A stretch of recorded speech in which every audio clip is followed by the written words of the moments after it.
in life now.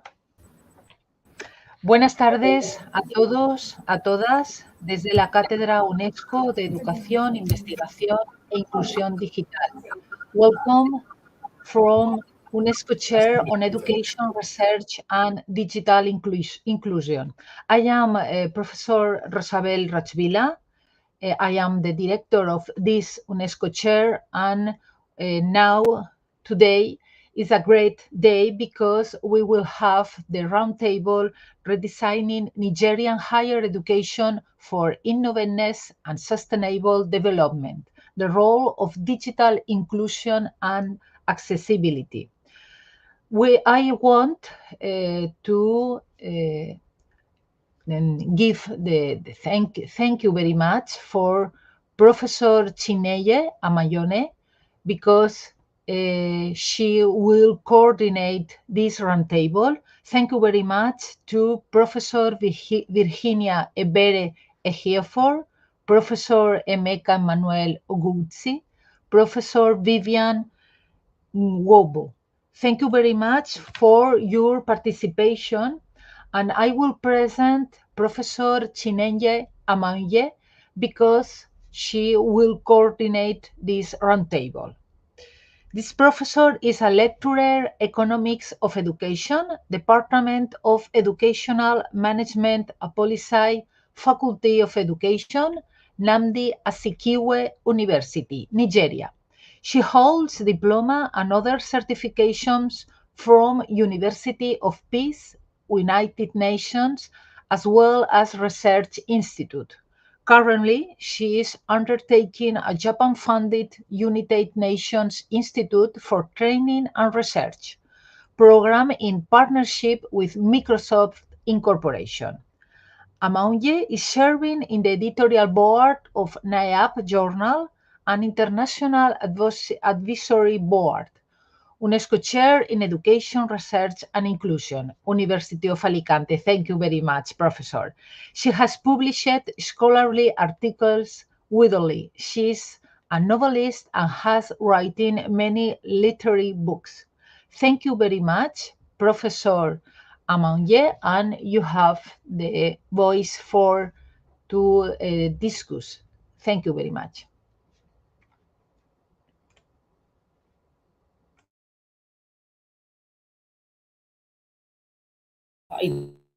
Of being a part of UNESCO chair and of course being a part of this program, being the fourth edition of thematic international roundtable spaces, UNESCO chair of education, research and digital inclusion, University of Alicante, in collaboration with Nnamdi Azikiwe University. Thank you so much, Prof. Let me welcome all our special guests, our speakers, to this roundtable discussion. And the first among them is Professor Virginia Ejiofor. Professor Virginia Ejiofor is a professor of computer science, Nnamdi Azikiwe University, Awka, Nigeria. She has teaching experience of over 26 years and has authored many textbooks. She is the first female professor of computer science in Nigeria. Professor Ejiofor has served as a member, advisory board, Women in Technology in Nigeria. She's also a member of National Universities Commission accreditation team, where she's currently serving. Professor Ejiofor is a fellow of British Computer Society, Nigeria Computer Society, and a member of Computer Professional Registration Council of Nigeria. Professor Ejiofor belongs to international organizations and has a track record of over 69 publications in reputable journals, both national and internationally. Thank you, Professor Ejiofor, for being with us on this program. Thank you so much. It's a pleasure. Then the next we have Professor Emeka Ogbuzie. Professor Emeka Ogbuzie is a professor of physical chemistry at Federal University of Technology, Owerri, Nigeria. He has over 175 peer-reviewed publications, which he authored and co-authored, with a high index of 54. He has earned various grants awards. Professor Huse has served in various capacities. He is currently the Deputy Vice Chancellor, Research and Innovation. He's also the center leader, as well as the Director, Africa Center of Excellence in Future Energies and Electrochemical Systems at the Federal University of Technology, Owerri. Thank you, Professor Huse, for joining us on this roundtable discussion. Then we have another guest speaker here, Professor Vivian Nwobo. Professor Vivian Nwobo is a professor of educational management and supervision at Nnamdi Azikiwe University, Awka, Nigeria, with a research focus on teacher education, organizational structure, policy framework, and enhancement of learning environment through evidence-based managerial strategies. She has teaching experience of over 26 years and has devoted research on teachers' commitment. Professor Nwobo has been a professor for 10 years and she has served in various capacities, and currently she's the Dean of Faculty of Education, Nnamdi Azikiwe University. Thank you, Professor Nwobo, for being with us today. Now we'll move on to the business of the day. May I invite Professor Ejiofor for her presentation. Professor Ejiofor, you may have the floor.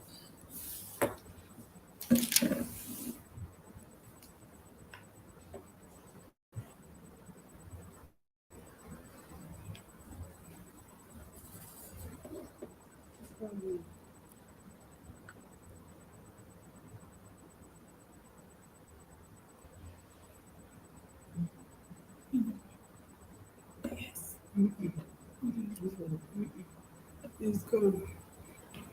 Where is it? I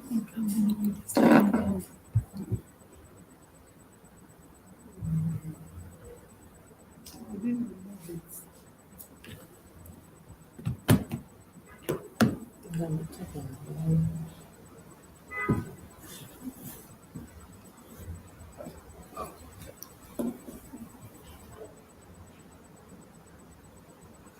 I'm supposed to.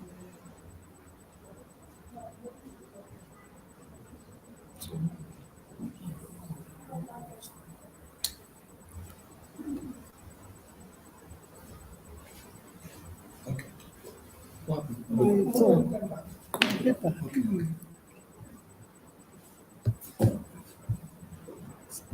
Okay. This is yes. Yes. Share screen. Okay, share. Share. Hello, good afternoon, everyone. I don't know if you can hear me from that end. Hello? Hello? Hello? Yeah, we can listen to you. It's perfect.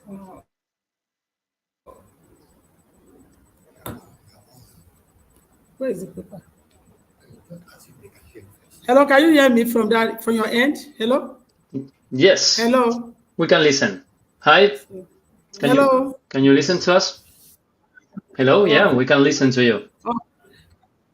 Okay, can you see this? Can you see the slide now? Yes, we can see the slide. Can you? Hello? All right. Okay.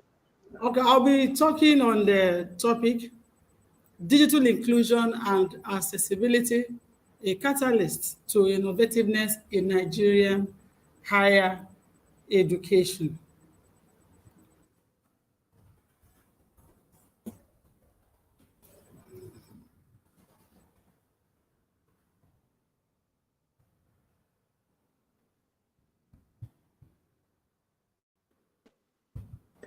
You can open the slide with Google Sites if you want.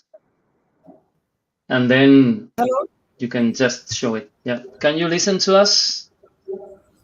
Yes, I can Yes, hear you. I can hear you. Yeah, you can We are use having a little technical you can issues use the option of open with Google Slides. It's up there next to the presentation, and you just can show your presentation directly.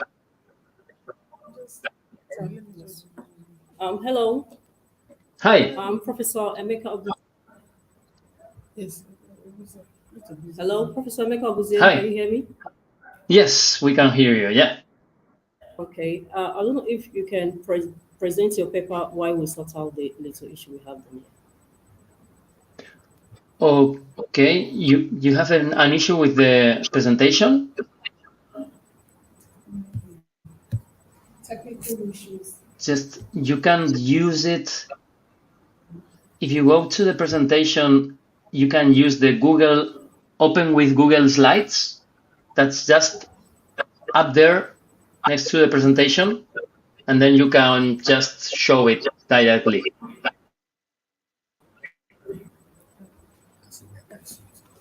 Can you see it now? Let me see if okay, yeah.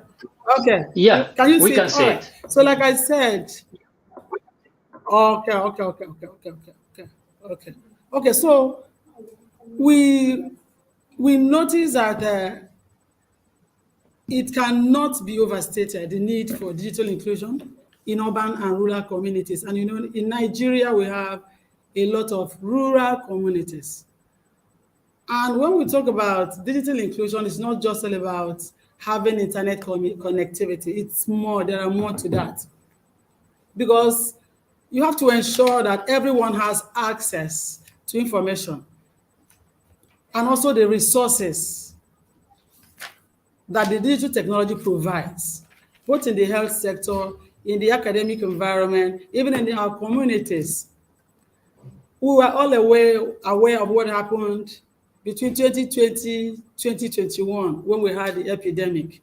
It took a lot of societies, a lot of institutions unaware, because many of them were not prepared at all for that. Just very few were able to scale through and still continued with their education. So when we talk about digital inclusion, we refer to the activities necessary to ensure that all individuals and communities, even including the most disadvantaged, that they have access to the use of information and communication technologies. We can also look at it as a concept that refers to equal access and use of digital technologies for all people. We don't want to know about their age, about their gender, about their socioeconomic background, even their abilities, because the disabled, they are also entitled to that. There are basic components of digital inclusion. We look at it, internet access is very, very important. It is key. There should also be these computer devices available to the user, and also there should be digital literacy. Because when you have internet access, you have the digital devices, well, there's no education, there's no knowledge, there are no skills on the part of the user. Digital inclusion is still a problem. There are 5 elements we look at when we talk about digital inclusion. You must have a robust broadband internet access that is affordable. That is, anybody can buy, anybody can pay for it. Then there's also internet-enabled devices at the disposal of the user. The user should also be digitally literate. There are also quality technical support, and then there are applications and online content that are designed to enable and encourage self-sufficiency, participation, and collaboration. When we look at the dimension of digital inclusion, some people may think they are included while they are not. Some may think they are excluded while they are not. So there are 4 dimensions. We look at included, excluded, highly included, and highly excluded. Some people may have the access, they have the digital device, they can afford the internet access, but they are not literate enough to utilize them. These people are classified as included. Then the ones that are excluded are those who have a digital device, but due to maybe lack of internet access, they are not digitally literate. There are other barriers to them, so they are excluded. Then they are highly excluded when they are unable to access the internet. They can't afford internet connection. They don't even have the digital devices, and they can't even use them effectively. But on the other way around, if they have access, they can afford, they have the digital facilities at their disposal, they also have the required skills to operate these devices. They are said to be highly included. And the group of people, or the groups of people that are mainly affected by this barrier are people living in poverty. They don't have enough money to take care of themselves, not to talk about buying data and the rest of them. The elderly, people with disabilities, non-native English speakers, those living in remote or rural areas, like I initially said, and those living in the developing world. And I think, to the best of my knowledge, Nigeria is part of the developing world. There are some facts we need to know about digital inclusion.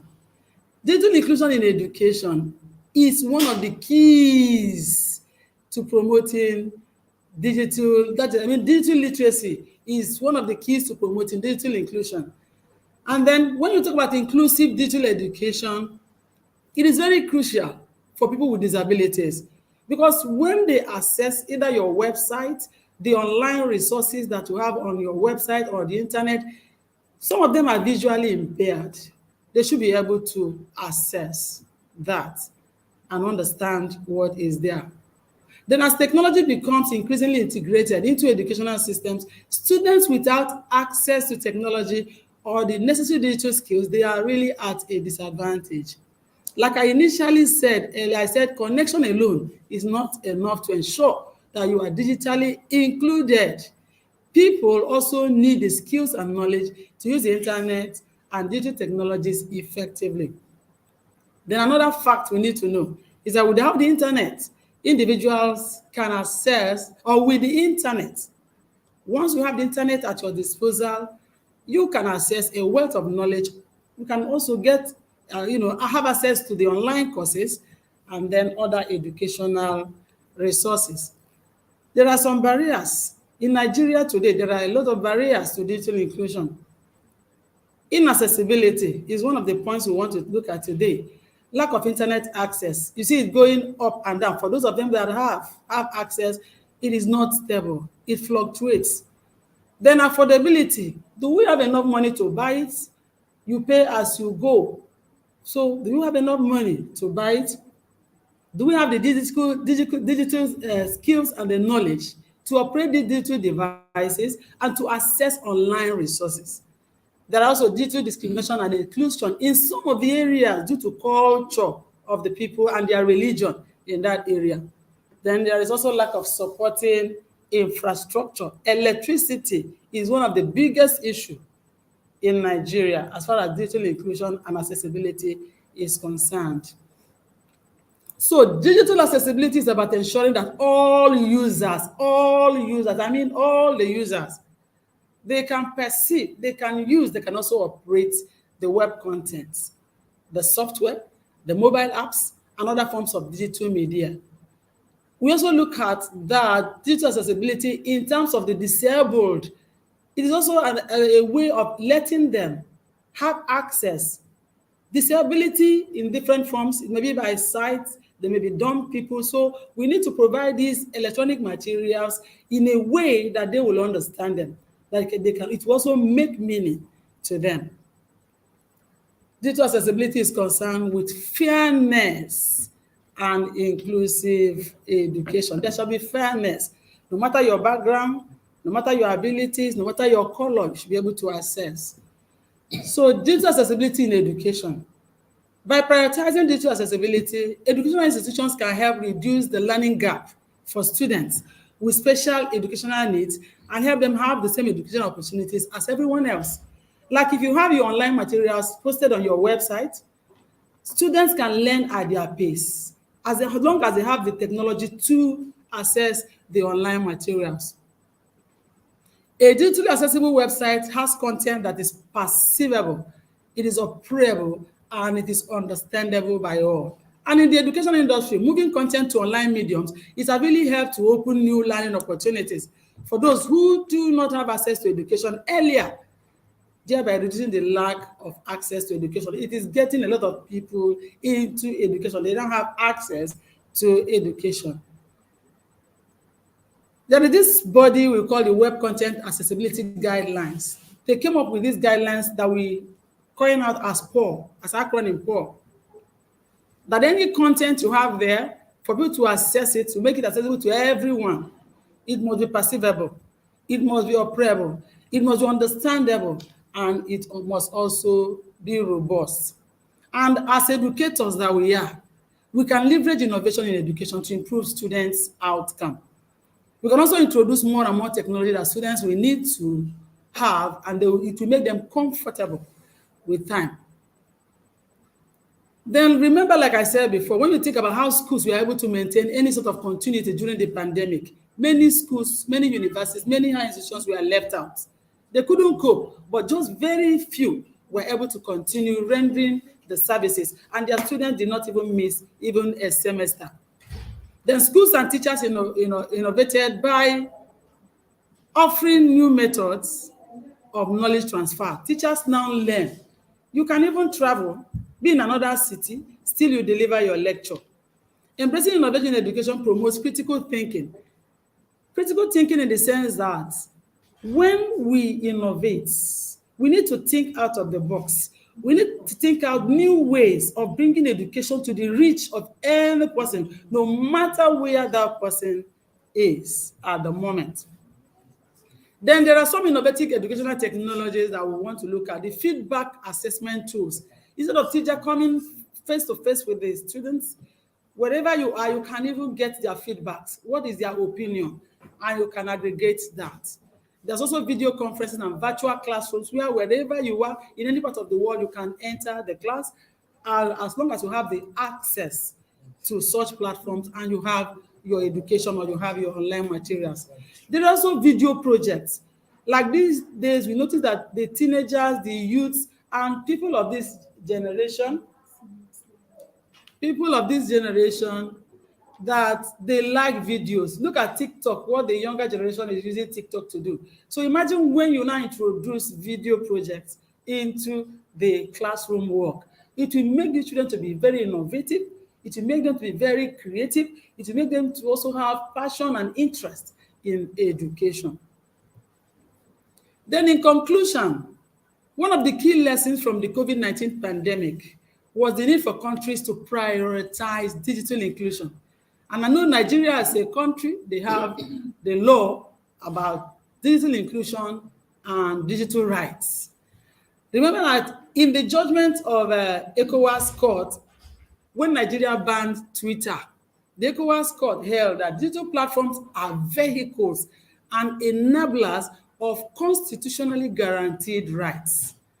And in Nigeria, like I earlier said, in Nigerian higher education, a lot of barriers still exist. A lot of them in the terms of electricity, in terms of slow connectivity, in the terms of no connectivity at all. And if these barriers are removed and digital inclusion and accessibility are achieved, believe you me, innovation is sure. Learning will be made more interesting, and products of Nigerian higher institutions will be fully ready for the future of work, which we know is going fully digital. Thank you so much for listening. Okay. Thank you very much, Professor Ejiofor, for that wonderful presentation. We'll now move on to the next presentation. I call on Professor Emeka Buze. Professor Emeka Buze, you have the floor. Thank you. Yes, your slide. I did ask them.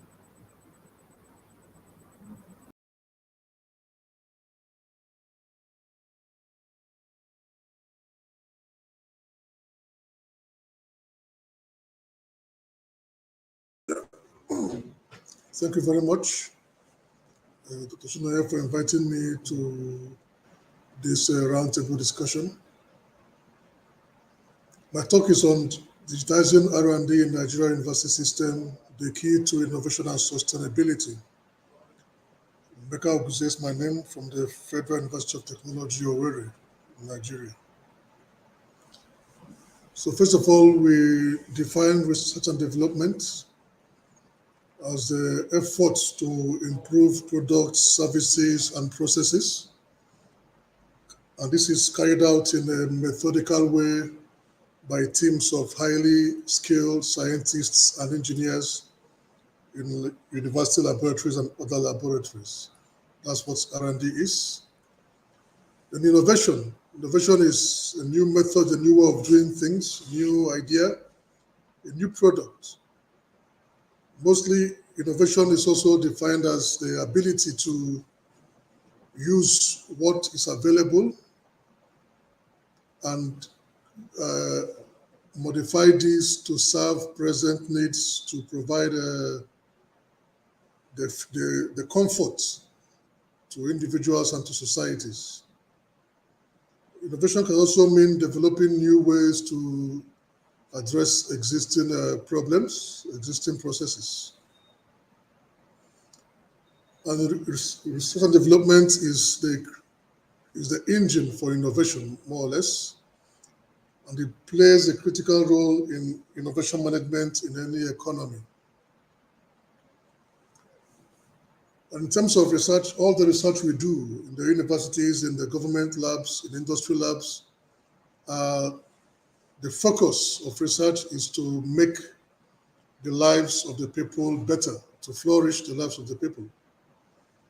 And in this regard, research we do can be classified according to the impact our research output has on the academia, on research scientists from point of view of our research publications and when we give our talks at conferences.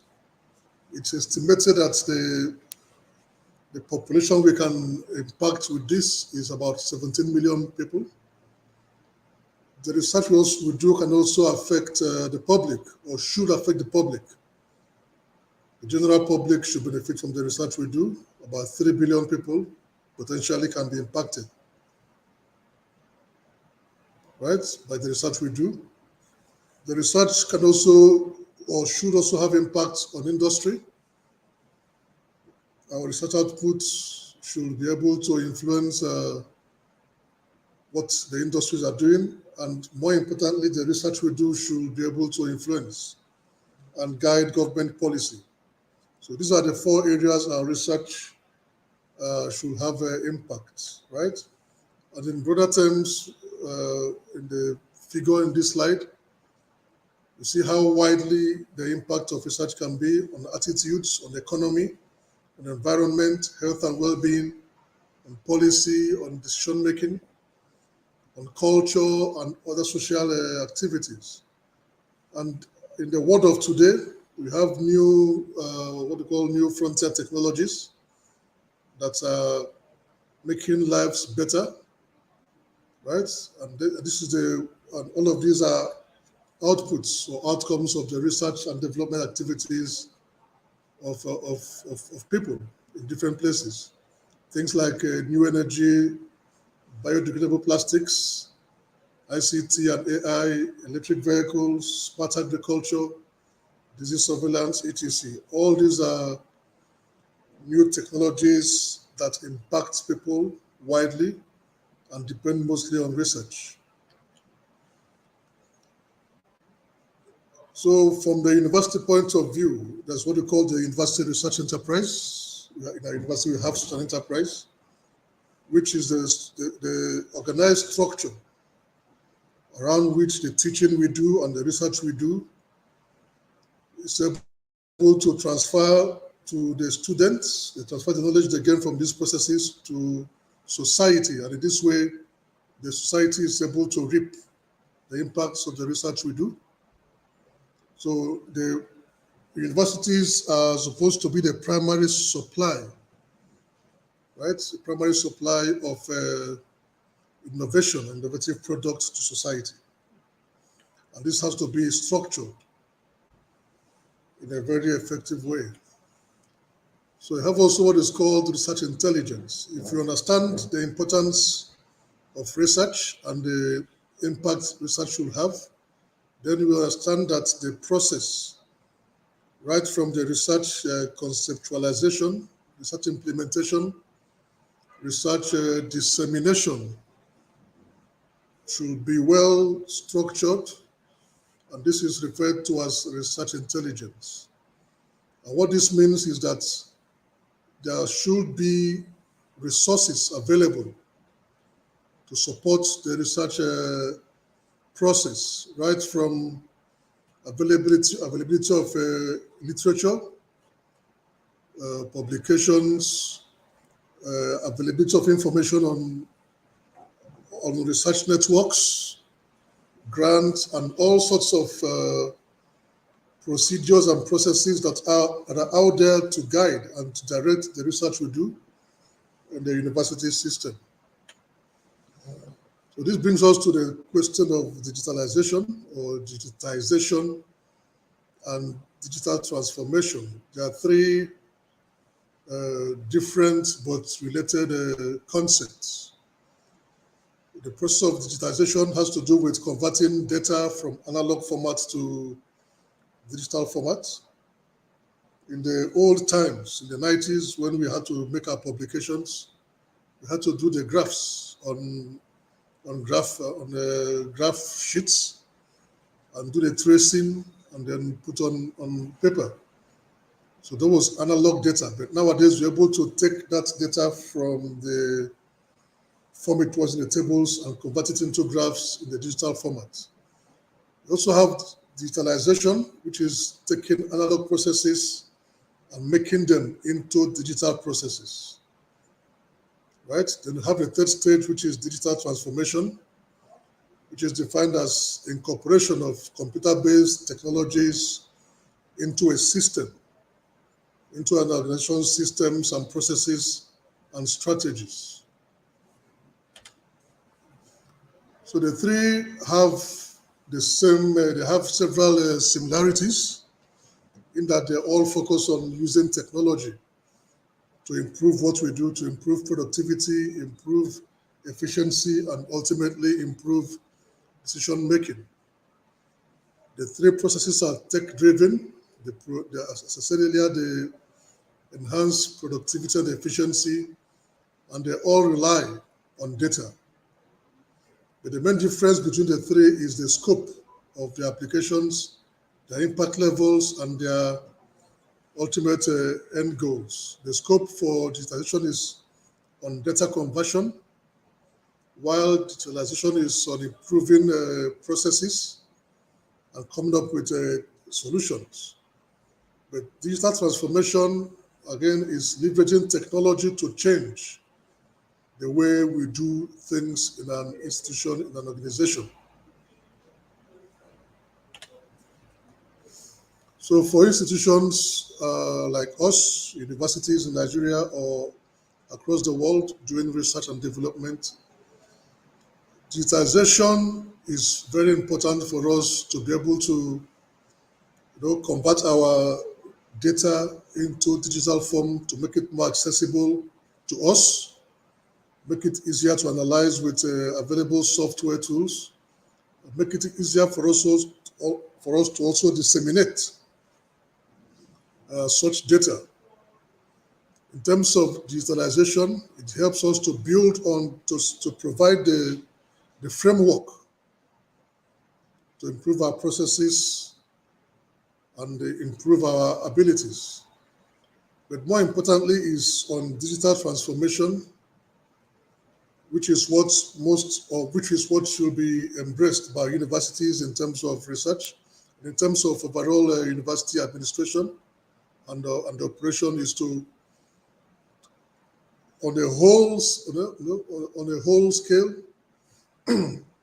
adopt technology in every activity undertaken by the institution.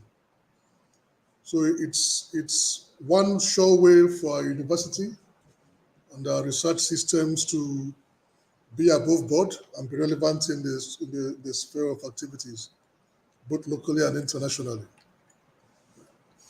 I'll give a typical example. Under Obama in the year 2011, the US launched what they call the Materials Genome Initiative. And the whole idea of this initiative was to quicken up or fasten up the process of materials science from materials discovery, right? For instance, the text here says the invention of silicon circuits and lithium-ion batteries made computers and iPods and iPads possible. But it took years to get these technologies from the drawing board to the marketplace. So the idea is to do it faster. And what they achieved is obvious. Using technology, they have been able to shorten the time taken for discovery of new materials, right?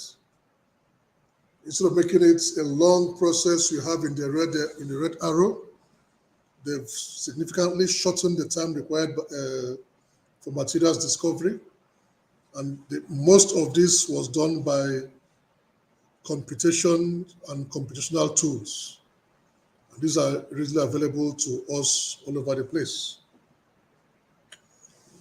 Again, in our university, we are starting to also try deploy technology in agriculture, what is called digital agriculture or data-driven agriculture, where we multidisciplinary approach to agricultural production, involving all scientists from diverse disciplines, from the sciences, physical sciences, biological sciences, ICT, and agricultural sciences, all working to develop IT systems and tools to facilitate agriculture and improve food production.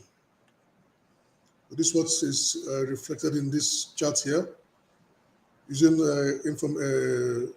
technology for things like breeding informatics, analytics, mobile devices and apps, digital services, GIS and unmanned area vehicles, drones used for all sorts of processes in agriculture.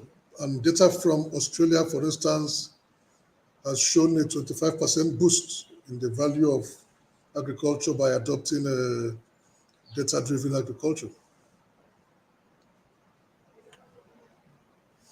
So, in summary, digitalization and knowledge management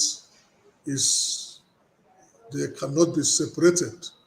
If you have to have better efficiency, improved flexibility and agility in our processes, have to have better data security, then we need to, on a holistic scale, adopt technology in everything we do in terms of research and development.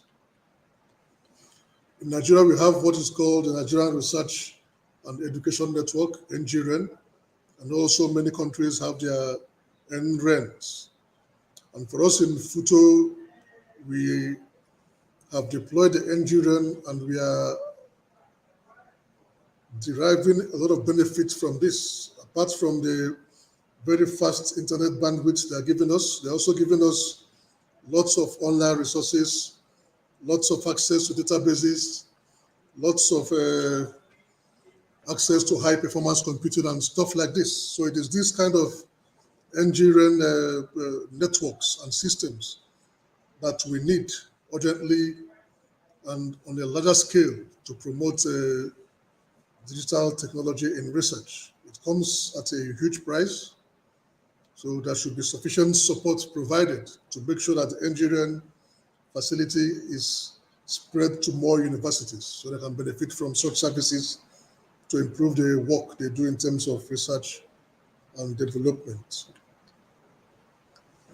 So I got this few lines from a paper. It says, digital tools can make the routine aspects of nearly every research task easier, right from the inception to the publication stage. Also, the technologies not only facilitate traditional research tasks, but also enable previously impractical measurements and analysis. So I think I will stop here, and I thank you so much for giving me this opportunity. Thank you.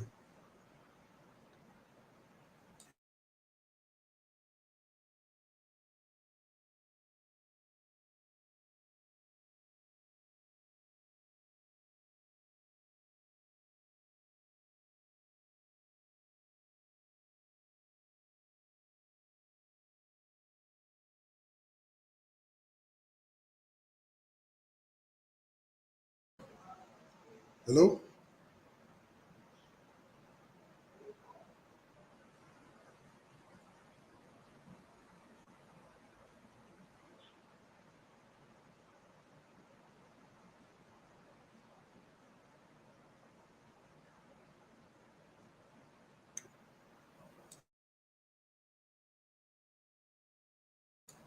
We can't hear you. We can't hear you. We can't hear you.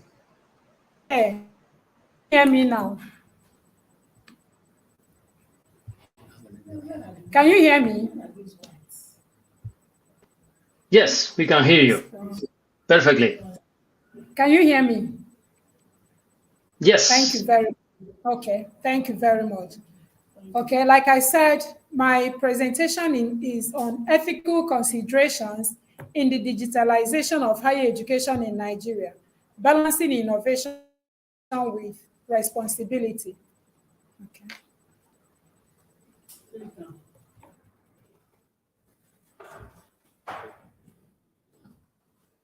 Okay. So I said that higher education in Nigeria is undergoing transformation or transformative phase on digitalization, and then digitalization continues to shape the way learning is delivered and assessed. Like you have heard, Nigeria is a developing country. And because it is a developing country, a lot of things or digitalization process is ongoing to ensure that learning, teaching and learning is well given and then is well delivered, and then there is access to that. Nigeria has a population of over 200 million people. And then significantly, you have most of these people are youth. And then the demand for quality higher education is higher than ever now. This is what it is in Nigeria. But you find out that the government have been trying a lot to ensure that higher education is digitalized, because there are so many problems that come with the traditional methods that have been in use in the Nigerian educational system. So these problems or these challenges, like we said, what we have been experiencing since we started this presentation.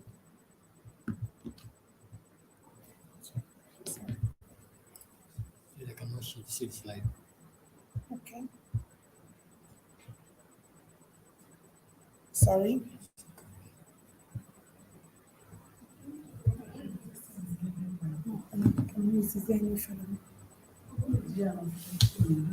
Let me use it. Sorry about that.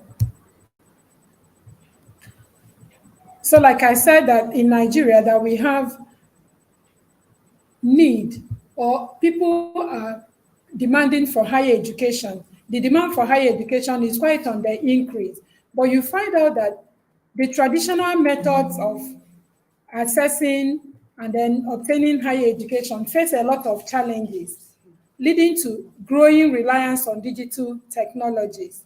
So the current state of higher education in Nigeria is marked by a need for innovative solutions to address issues of accessibility, affordability, and quality.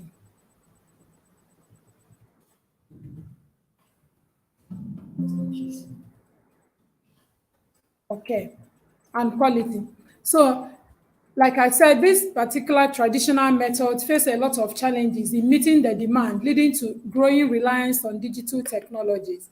So as we embrace the advantages of digitalization, there is need for ethical dimensions to be brought into play so that we'll be able to ensure that the education that we give has quality, to ensure that people access this education the way it should be. So when we talk about ethical considerations, we say that ethical considerations serve as the moral compass guiding our decisions and implementations, ensuring that the benefits of digitalization align with the principles of fairness, equity, and respect for individual rights. So that as we provide this digitalization of higher education, we ensure that these things are put into play.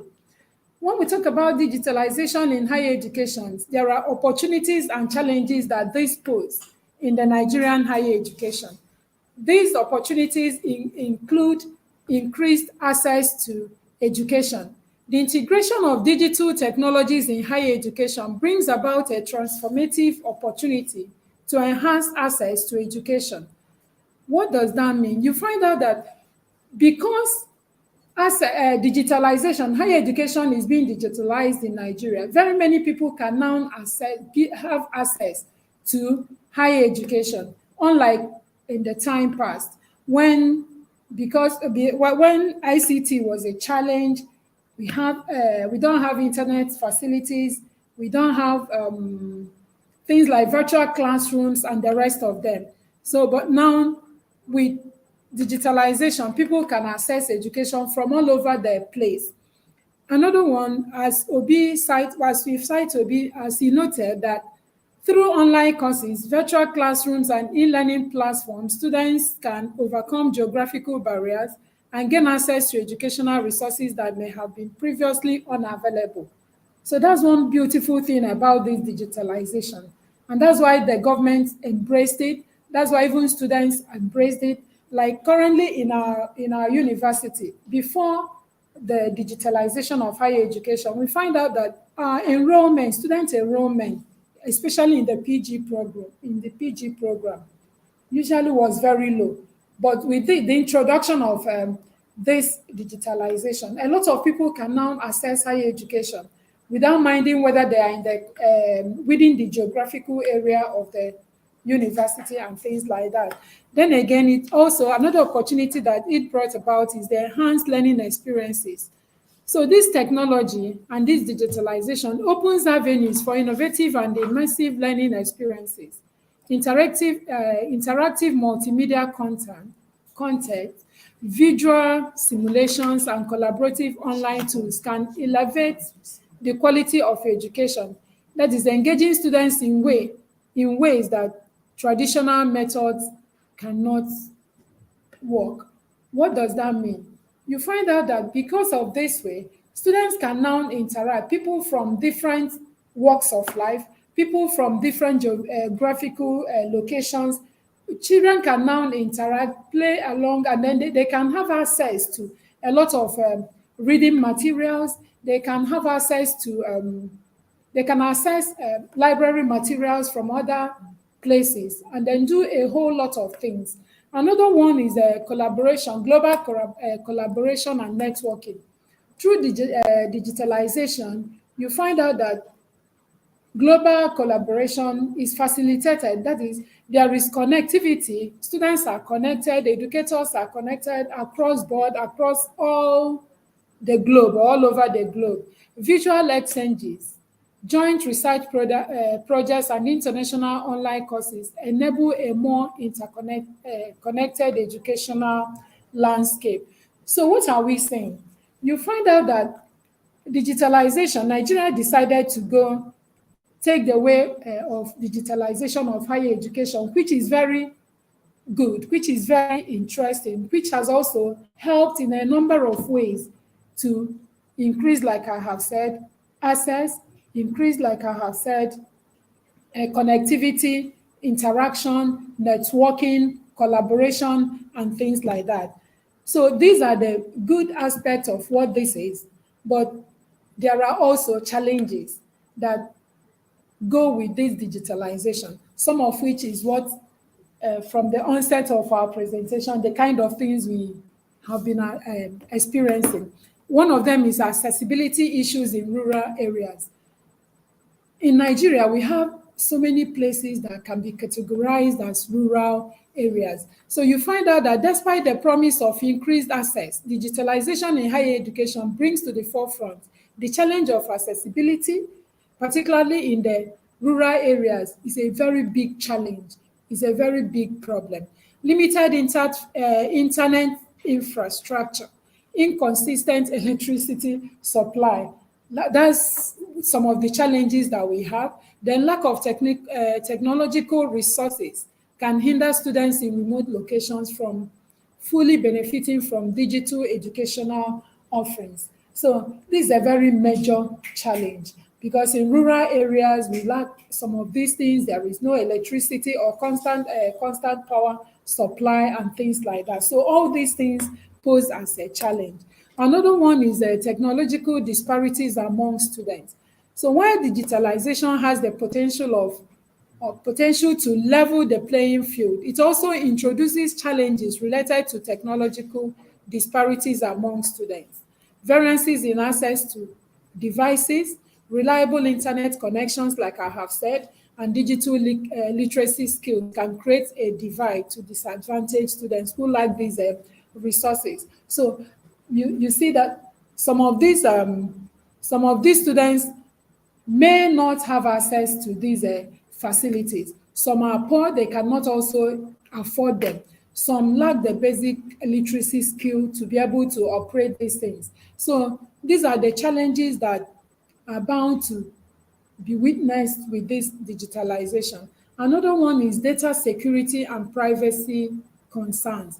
The increased reliance on digital platforms raises significant concerns about data security and privacy.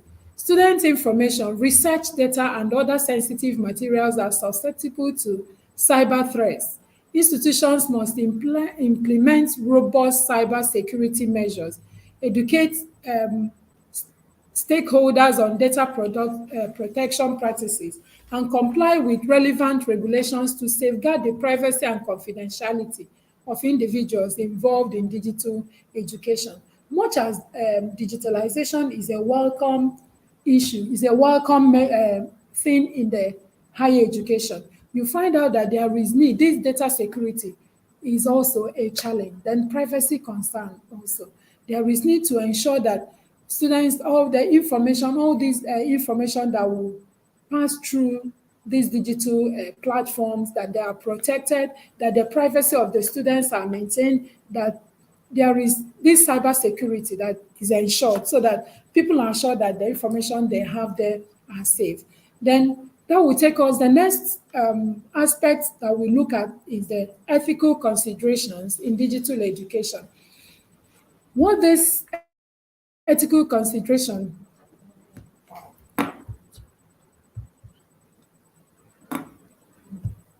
okay.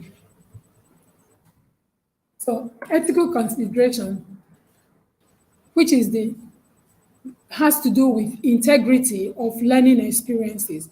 How do we ensure that the privacy concerns, like I have said before, that they maintain academic honesty to ensure that inclusivity is assured in terms of in what we are doing. So that's what this section is all about. It will also explore the ethical dimensions essential for navigating the complexities of the digital educational landscape.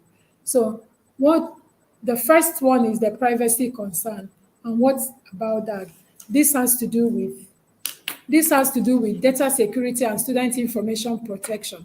So this talks about the rapid digitalization of education underscores the paramount importance of safeguarding students' data, like I have said before, and ensuring that robust data security measures so that this data that we are passing through this digital means, that they are safe, they are well kept, there's honesty, there's a lot of things that the institutions find a way of protecting these things. There is also a critical need to address concerns related to storage, secure storage, transmission, and handling of sensitive student information, safeguarding both the academic records and personal data.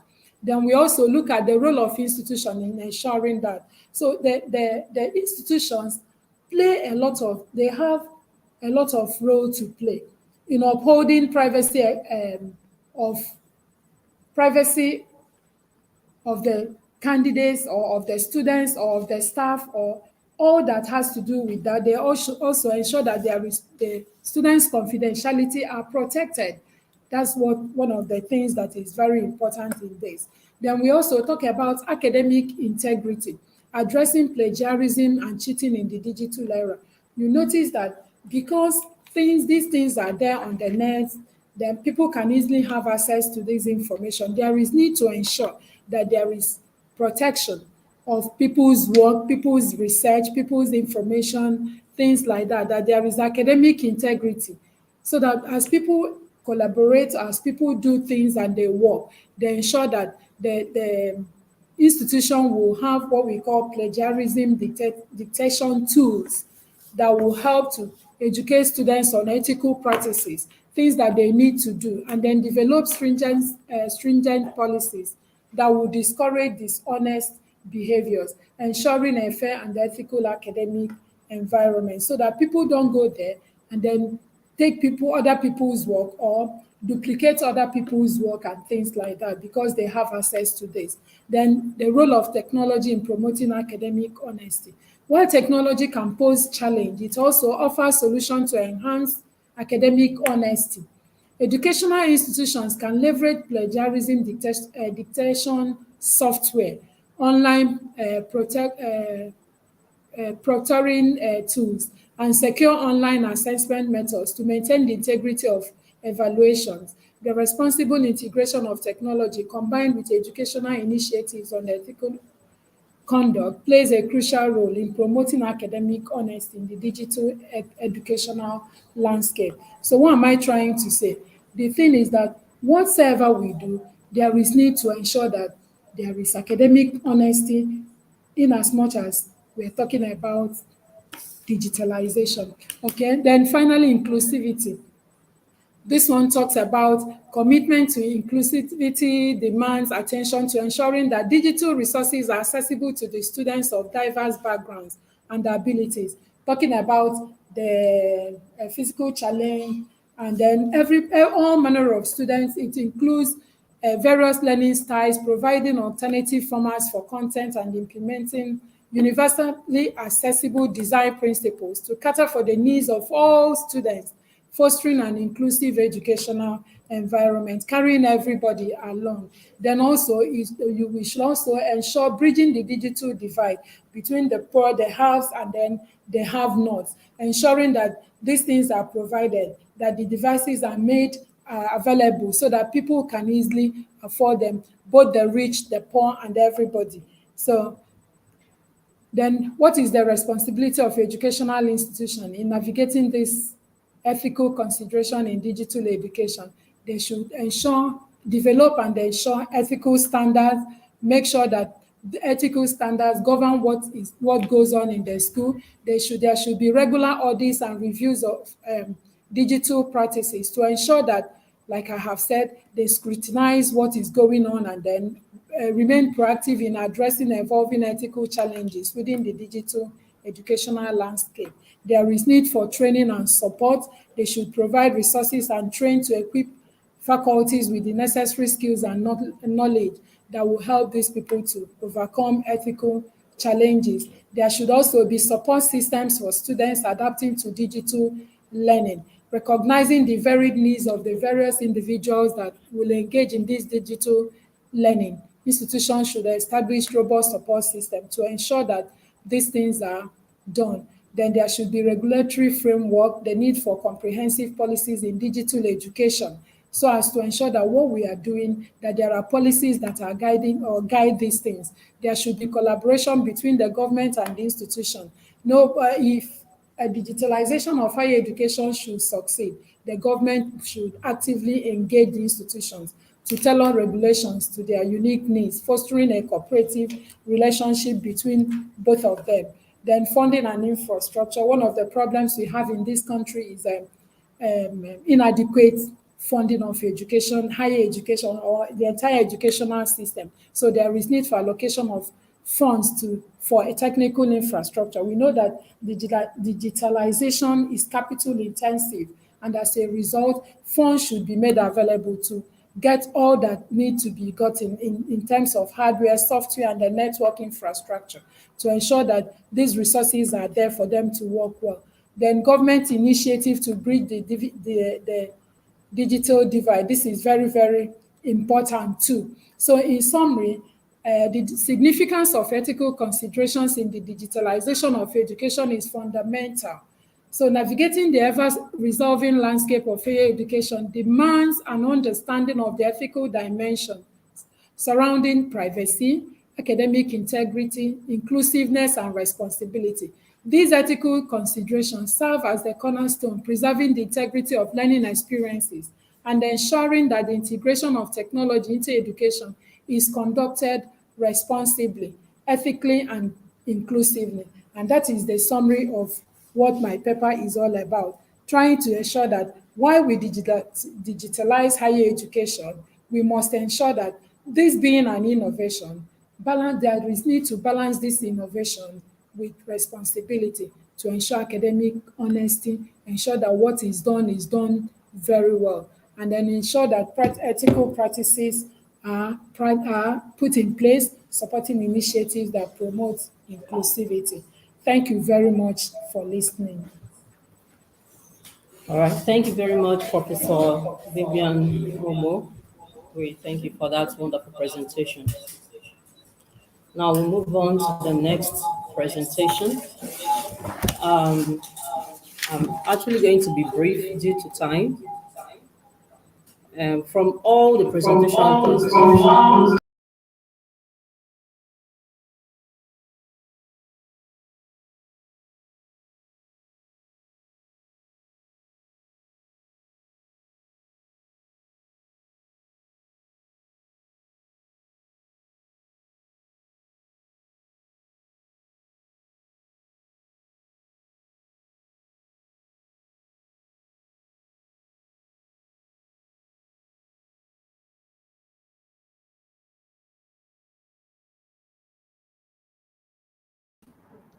then inadequate funding.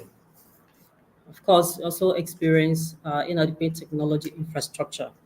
Now, knowing all these challenges that are facing higher education, and of course, knowing the capacity as well as the benefits of digitalization, which of course we are quite familiar with, digitalization increases access and equitable opportunity for education. It also improves the quality of education for all, and also provide engaging and personalized learning. It provides mixed learning, modalities. It also ensures that collaboration and global connectivity amongst countries. In fact, there are lots and lots of benefits of digitalization, but the question that we need to ask or answer, particularly in our own higher education, is what do we need to do to overcome these educational challenges? And I'll provide answers in three perspectives. First one is digital inclusiveness. We need to be digitally inclusive. And how do we achieve that? First thing we need to do is to legalize and institutionalize digitalization. Of course, the Nigerian government, through the enactment of laws, needs to legalize as well as institutionalize the establishment of online university systems across the country. And in doing this, it needs to empower higher institutions to float online universities, even in the existing framework of traditional higher education, in order to expand and enhance access to university education to the people. Now, another thing we need to do in order to be digital inclusive is ensure compulsory digital certification. Now, this could also be a useful tool for facilitating digital inclusion and transformation in higher education in Nigeria. And by requiring that all job applications, before one can get a job, particularly in the higher institution, the individual needs to have a certain level of digital literacy and, of course, competence as a minimum entry requirement for all field of works, particularly in higher education, like I said. It will also encourage people to develop necessary skills, which will lead to increase in the use of digital technologies in workplaces. And of course, it will improve productivity as well as efficiency. Now, another thing that it is required, or I think that should be done in order to be for our higher education should be digital inclusive, is continuous digital upskilling of teachers as well as other professionals. And of course, this will include digital competency, digital resilience, amongst others. Now, it means organizing comprehensive training programs for teachers to build digital skills through in-service training, online courses, or even partnership with educational tech companies, which of course will help to strengthen and internalize digital transformation and inclusion in higher education in Nigeria. Now, another aspect I would like to also address some of these challenges is in accessibility. Now, how do we, in accessibility, one of the ways that this can be done is through, if you look at these charts, I don't know if you can see the chart. if you look at this chart, we discover that in enrollment in Nigeria higher education from 2010 to 2022. And you can see the number of applicants over the years running in millions. And of course, number of applicants admitted, barely half of the barely half of the population of applicants. Okay. Now, for instance, let me take you to 2020, from the same 2020 to 2021 session, where we have a total of 1,949 over students who applied to higher education. And at the end of the day, barely 551, over 551 were admitted, leaving about 1.3, over 1.3 students unadmitted. Yeah, that is a huge gap in assessing higher education in Nigeria. And of course, in order to ensure that this number of students who apply for entrance into higher education are accommodated, we can do what we call rolling university entry examinations and admission process. For instance, we have about 1 million using that same session. The universities can decide to roll admission processes into 2 or twice in a year, whereby the first set of people can be taken, then the remaining part of the year, the remaining candidates are also taken. This will help to ensure, increase accessibility to education, and those who are intending and qualified to have access to higher education, we also do so. Now, we also have the issue of ensuring affordable digital and technological infrastructure. And of course, we have said earlier that having a technological infrastructure is capital intensive. But here in Nigeria, in higher education, we can achieve that through public-private partnership. Of course, since in terms of providing online resources, internet, softwares, electricity, and technical facilities, as well as expertise needed for the smooth operation.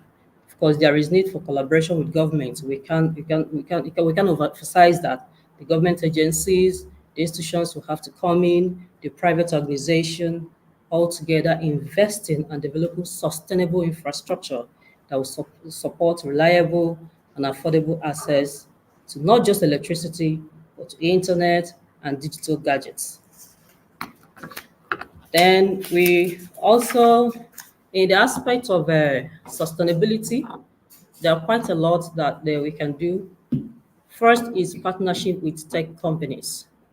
Okay, this involves forging partnerships with technology companies and startups for innovative solutions to address specific education challenges. And to do this, this will have to involve the provision of computing devices. We know the computing devices, the laptops, the tablets, softwares, internet support systems, amongst others. And also there is need for digital content creation. And the higher education can achieve this to fostering collaborative projects between educators, the curriculum developers, the educational tech experts in creating quality contents, okay, that will align with the local curricula. And of course, the contents, interactive, multimedia resources, and assessment. All right, so then another point is we also need to securitize funding mechanism of higher education. Now, securitization is a process of converting an asset, such as a loan or future cash flow, into a security. And the security can be sold to investors who will receive return in their investment. Now, this can be done by allowing institutions to raise money by selling their future revenue streams, such as tuition fees or research grants to investors. And the institution this can be achieved by creating a special purpose vehicle that will, issue bonds backed by future tuition fees, or even create a trust fund like we have already existing debt fund. There are organizations may be interested in investing in education. Though it's quite a relatively new concept, but it has a great potential in raising funds for digital transformation in higher education in the country. And then lastly, we also have research and development. In fact, research and development is critical in transformation, just like the Professor Mika has, in his presentation. It allows for creation of new technologies, okay, and solutions such as learning platforms, accessible, making educational resources accessible, even in data collection and analysis, amongst others. These research initiatives can be used to evaluate the impact and, of course, the effectiveness of digital tools and programs in educational setting, to also provide valuable insight on digital learning outcomes, identify best practices, and, of course, future improvements in the program. Now, redesigning Nigeria higher education for sustainable digital inclusion and accessibility is crucial for the country's growth and development. The digital solution, of course, we can't deny that, has transformed the job markets and has created a lot of opportunities. And as Nigeria and Nigeria higher institution, we must be able to take advantage of this. How can we do that? By investing in technology infrastructure, like I said earlier, by legalizing online learning, making it such a way that every institution can, float their own online learning system, and even establishment of new ones. Okay, you can also achieve that by digital training. It will be very important. Train the teachers, and even the students as well. Then making higher education accessible to everyone, very important, regardless of location or social status. And these will ensure growth in education in the country. Therefore, redesigning the higher education system can fuel innovation, as earlier pointed out, and creativity, and also lead to economic development. And it will create a more educated and a productive society. Thank you very much for listening. Now we'll now move on to question and answer. I'm sure we have a lot of participants joining us from various Thank you. locations. Okay. Thank you very much. Congratulations on the lectures. They were very interesting and inspiring presentation. Thank you. Thank you for the data, ideas, and arguments. Well, now it's time to start the questions. I invite the participants, who are many, to write their questions in the YouTube chat. Professor Ivan Sanchez will present them to the speakers. And I have some questions. For example, Professor Ejiofor, you highlighted sustainability as an important topic. What do you think about digital sustainability, and how should we deal with it?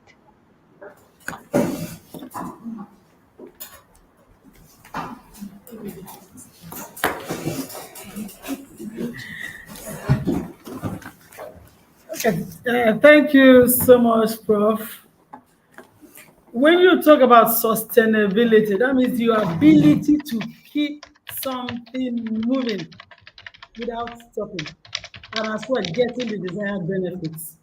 So I like that question. Very important for the Nigerian society. Like one of the speakers pointed out, funding is of the essence. And government needs to do a lot of things to ensure sustainability.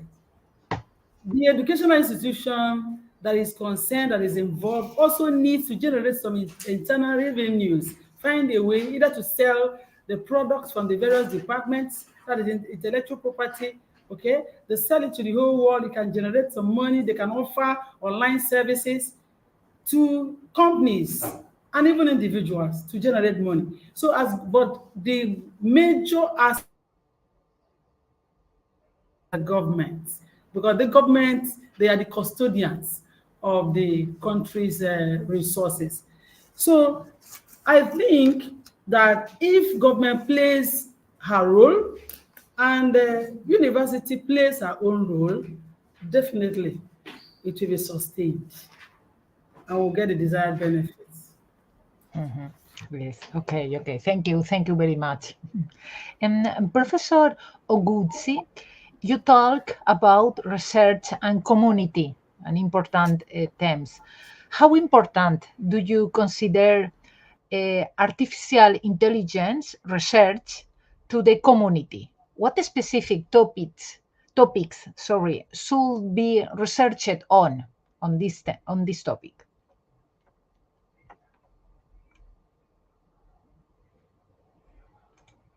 Me, I think we should focus more on the applications of AI to addressing those immediate challenges of the people for healthcare, for food production, for water, for security.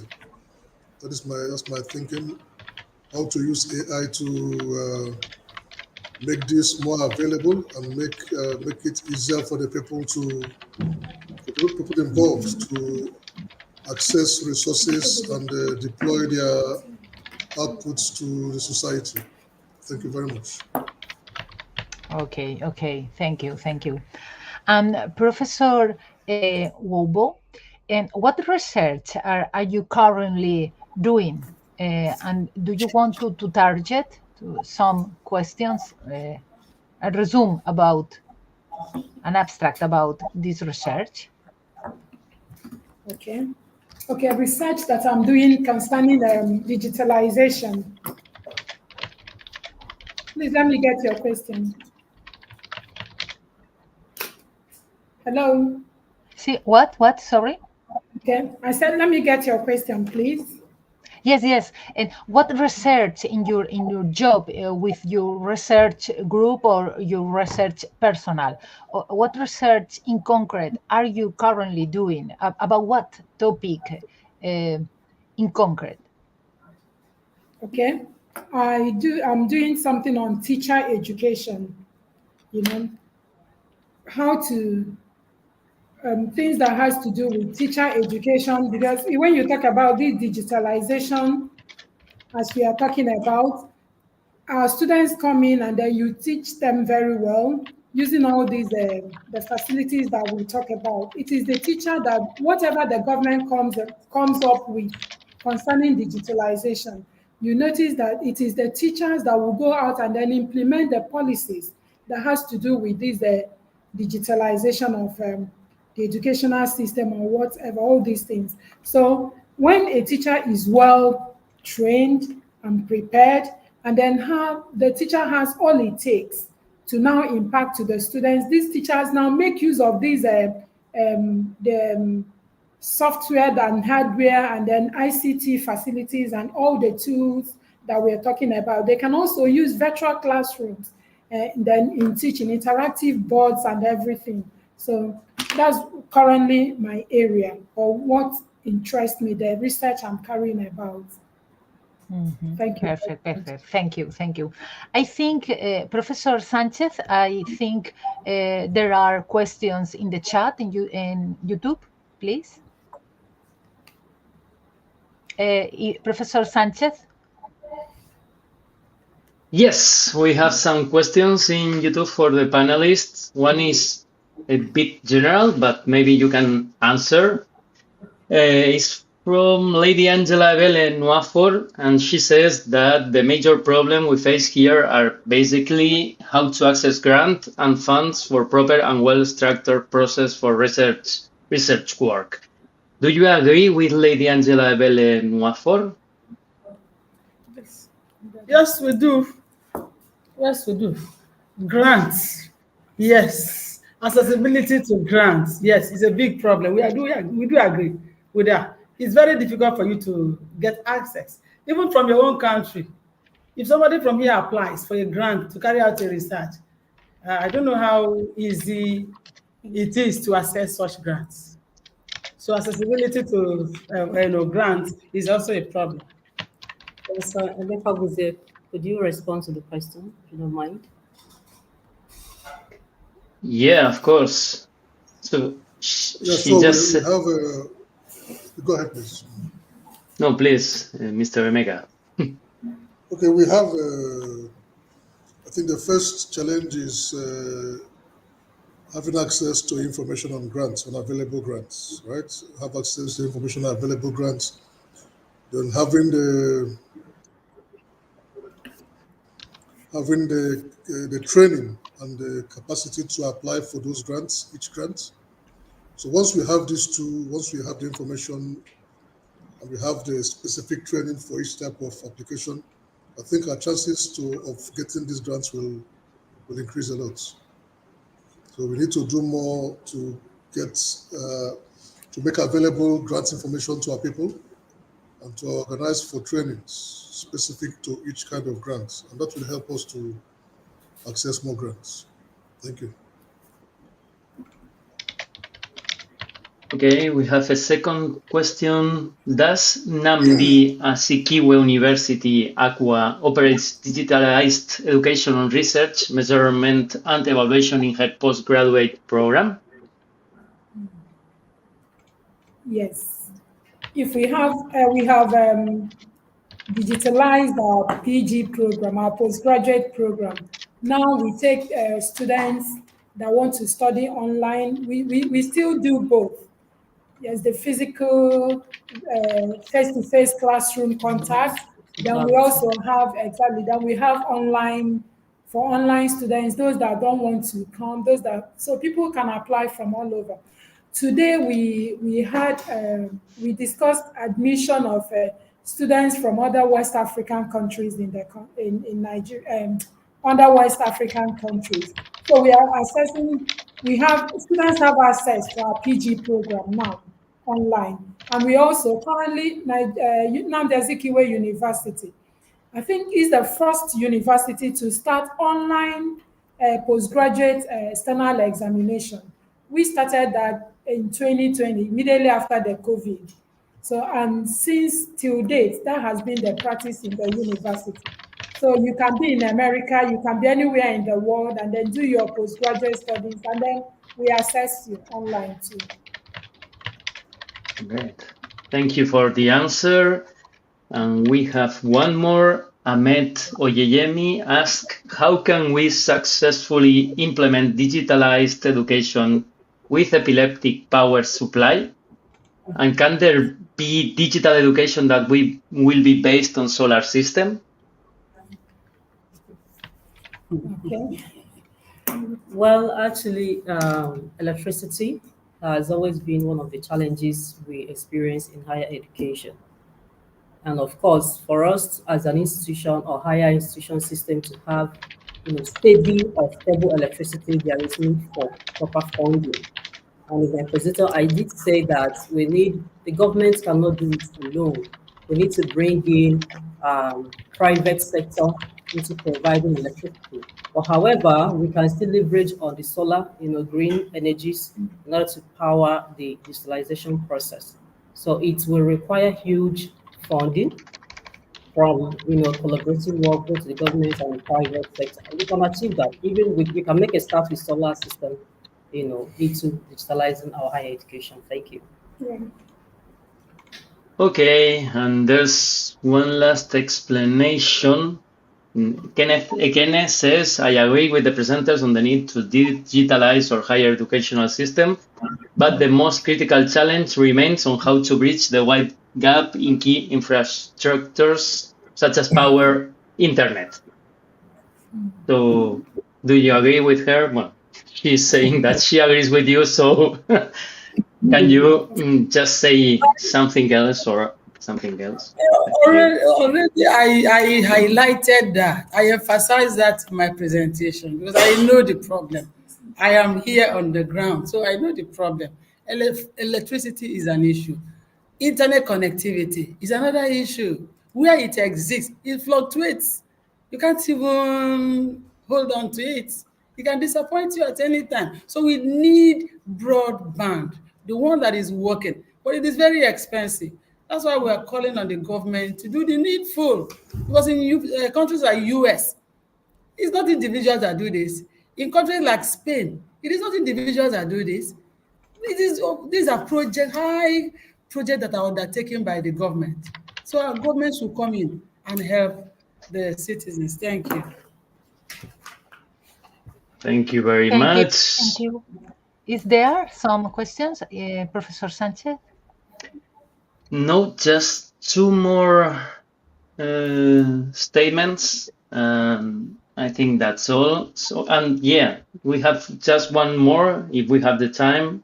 Otherwise, we can leave it for the social networking as you want, Rosabel. Okay. Thank you. Thank you very much. We are finished. I want to Professor Ejiofor, Professor Guzzi, Professor Nwobo, thank you very much for your participation. Professor Amayon, thank you for your participation and your coordination about this round table. Sincerely, I want to tell you that we, Nigerian, Spain, are far apart, but I think that today with this roundtable, we have been very close. Thank you very much for this first roundtable that we have, and I hope we can to collaborate with another activities and others projects. It will be very interesting for the UNESCO Chair on Education, Research and Digital Inclusion. Thank you very much. Thank you for the participants. We will send the participants an email with how to achieve the certificate in email. And thank you very much for the participants, the professors, and thank you and bye. Nice. Thank you. Bye. Thank you. Thank you very Thank much. Thank you. you. Thank you.